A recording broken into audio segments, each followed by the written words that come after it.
Life at the new house was going to be boring. The other children played rubbish games, all the gardens were neat and tidy, and the most exciting visitors we would get were the neighbourhood watch. It wasn't anything like my old house. Now there, I had real soldiers to play with. My old house was next to an abandoned army base. It was full of warning signs and things to climb, abandoned machines and dangerous looking objects. To me, it was like a giant adventure playground. And best of all, it always gave me the top things to swap in school. Looking back now, I think it may have caused me to get a little obsessed with the military. In my mind, I was a lone gunman, a soldier for hire, a mercenary. I was John Rambo.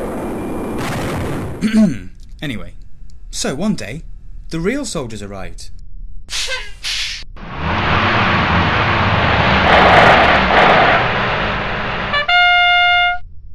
And they took over my private playground to conduct military manoeuvres. After a short time, seeing groups of heavily armed men wander past the house became normal. One time, I was walking our family dog. She was a giant Alsatian with, well, a bit of an attitude problem.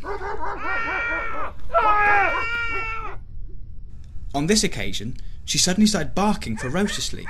She pulled away, and I watched helplessly as she thundered off into a nearby hedge. The next moment, I heard a desperate human scream and witnessed a squad of Marines diving out of their makeshift foxhole and running for safety, hotly pursued by my faithful hound.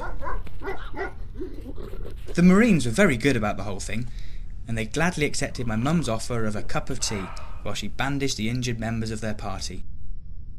This was good news for the dog, as biting Her Majesty's Armed Services could possibly be considered treason. Perhaps.